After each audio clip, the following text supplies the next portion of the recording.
Bismillahirrahmanirrahim. Assalamualaikum warahmatullahi wabarakatuh. Hamdan wa syukran lillah, salatu wa salaman ala rasulillah, amma ba'd.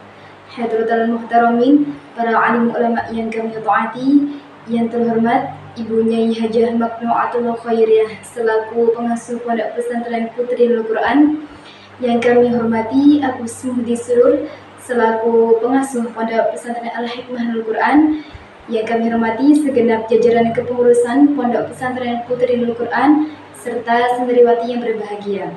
Di sini saya Hanifah Rotan Mufidah akan mempresentasikan sebuah tema yang berjudul Khulafaur Rasyidin. Sebenarnya Khulafaur Rasyidin itu apa sih? Ya, jadi Khulafaur Rasyidin itu menurut istilah adalah pemimpin umat Islam setelah Nabi Muhammad SAW itu wafat. Nah, itu menurut istilah. Namun, menurut bahasa, khulafaur itu artinya pengganti dan rasyidin itu adalah petunjuk. Nah, jadi bisa digabungkan bahwa khulafaur rasyidin itu menurut bahasa adalah orang yang ditunjuk sebagai pemimpin. Nah, langsung saja kita ke pembahasan yang pertama, yakni Abu Bakar As-Siddiq. Nah, Abu Bakar As-Siddiq ini juga merupakan orang yang pertama kali masuk Islam. Nah, usaha-usaha yang dilakukan Abu Bakar As-Siddiq untuk memajukan umat Islam yang pertama adalah memerangi orang-orang murtad. Karena pada masa itu Arab itu sangat kental dengan kesukuan, sehingga orang yang imannya lemah itu akan digoyahkan dengan orang-orang musyrik. Dan juga pada saat itu banyak orang yang mengaku bahwa dia adalah seorang nabi, padahal nabi yang terakhir adalah Nabi Muhammad SAW. Nah, beliau itu memerangi nabi-nabi palsu seperti Musailamah Al-Kadzdzab. Nah, yang kedua adalah melakukan kodifikasi Al-Quran. Karena pada masa itu Al-Quran itu masih terpencar seperti di dalam tulang, daun, dan juga pelepah. Oleh karena itu, beliau melakukan pengumpulan mushaf agar Al-Quran itu tetap terjaga. Nah, yang ketiga adalah perluasan wilayah. Ketika kondisi sudah aman, beliau langsung mengamankan dan juga langsung melakukan perluasan wilayah agar umat Islam itu tetap tersebar ke seluruh dunia. Langsung kita ke pembahasan yang kedua, yaitu ada Khalifah Umar bin Khattab. Sebenarnya Umar bin Khattab itu adalah seorang yang sangat membenci Nabi Muhammad. Namun, ketika beliau mendengar adiknya Fatimah yang mendengar bahwa Fatimah itu sedang membaca Al-Quran, hatinya langsung terenyuh dan beliau langsung mengatakan, aku ingin menemui Nabi Muhammad SAW, dan beliau menyatakan keislamannya. Nah, di sini beliau melakukan upaya pertama adalah perluasan wilayah. Bahkan ahli pakar sejarah mengatakan bahwa sebenarnya kejayaan umat Islam itu ada masa Umar bin Khattab, karena sampai ahli pakar itu menyebutnya Futuhul Al-Islamiyah, karena saat itu umat Islam menyebar hingga ke seluruh Persia, Suriah, dan juga Mesir.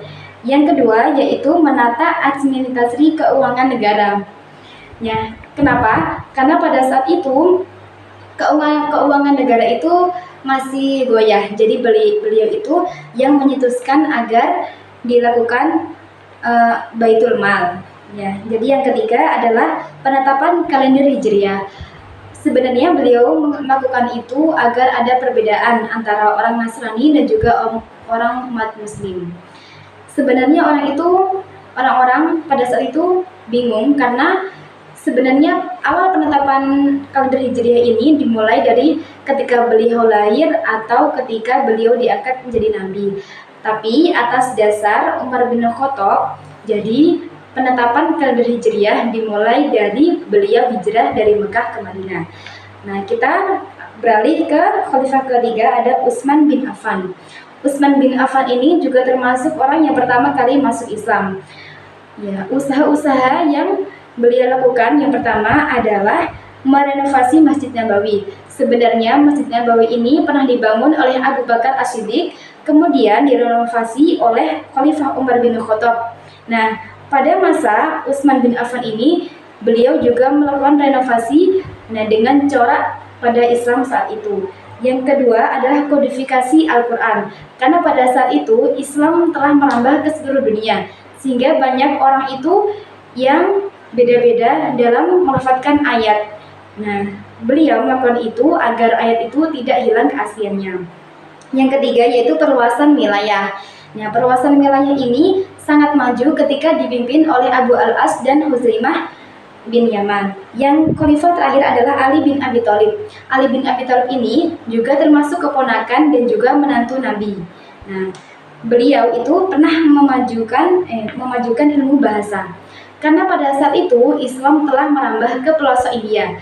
Nah, sedangkan di sana itu Al-Quran itu tidak ada harokatnya. Nah, jadi beliau mengutus Abu Aswad ad-Du'ali untuk mempelajari ilmu nahwu. Nah, yang kedua yaitu membenahi keuangan negara. Karena pada saat itu banyak sekali korupsi, sehingga uang korupsi pada beliau ambil dan pejabat yang melakukan korupsi itu beliau pecat. Nah, uang hasil korupsi beliau masukkan ke dalam Baitul Mal. Yang terakhir yaitu mengganti pejabat yang kurang cakap. Nah, karena pada saat Khalifah Ali bin Abi Thalib ini termasuk pemimpin yang efisien dan efektif dalam memimpin. Karena saat itu beliau harus benar-benar memilih seorang pekerja yang kreatif dan juga tanggung jawab. Sekian presentasi dari saya. Apabila ada salah kata dan kekurangan, saya mohon maaf yang seikhlas-ikhlasnya. Ihdinas siratal mustaqim. Wassalamualaikum warahmatullahi wabarakatuh.